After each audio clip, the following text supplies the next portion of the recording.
नमस्कार, आपण पाहता हिरकणी न्यूज. हिरकणी न्यूज प्रत्येक क्षण ताज्या घडामोडी आणि महत्त्वाच्या प्रत्येक बातमीसाठी नेहमी तत्पर. चारित्र्याच्या संशयावरून पतीने केला पत्नीचा खून. चारित्र्याच्या संशयातून दगड व धारदार शस्त्राने हल्ला करून पतीने पत्नीचा निर्घृण खून केल्याची घटना गुरुवारी रात्री 9च्या सुमारास उघडकीस आली. सायरा बानू उमर पुळुजकर वय 27 राहणार बोरगी तालुका जत जिल्हा सांगली असं मृत विवाहितेचं नाव असून पती उमर मैनुद्दीन पुळुजकर याला जयसिंगपूर पोलिसांनी ताब्यात घेतलं. रात्री उशिरापर्यंत पंचनाम्याचं काम सुरू होतं. याबाबत घटनास्थळावरून मिळालेली माहिती अशी की उमर पुळुजकर याला पत्नी सायरा बानू हिच्या चारित्र्यावर संशय आला. उमरने दानोळी येथील मामाकडे जायचे आहे असे सांगून पत्नी सायरा बानूला निमशिरगाव येथे आणले होते.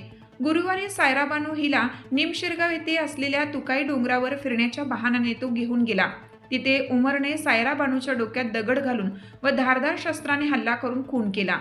घटनेनंतर संशयित उमरने दानोळी येथे असलेल्या मामाला फोन करून पत्नीचा खून केल्याचे सांगितले. मामाने तातडीने निमशिरगावच्या पोलीस पाटील यांच्याशी संपर्क साधून माहिती दिली. पोलीस पाटील यांनी जयसिंगपूर पोलिसांना पाचारण केलं. पोलीस निरीक्षक सत्यवान हाके यांच्यासह पोलीस पथक तुकाई डोंगरावर रात्री 9:30च्या सुमारास पोहोचले. रात्री उशिरा पोलिसांनी पंचनामा करून मृतदेह शवविच्छेदनासाठी सांगली सिव्हिल रुग्णालयात पाठवला. दरम्यान हा खून चारित्र्याचा संशय घेऊन केल्याची माहिती जयसिंगपूर पोलिसांना उमर यांनी दिली आहे.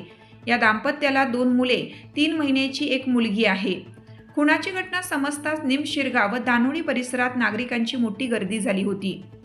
आपल्या हिरकणी न्यूज चॅनलला लाईक करा, शेअर करा आणि सबस्क्राईब करायला विसरू नका आणि रहा अपडेट.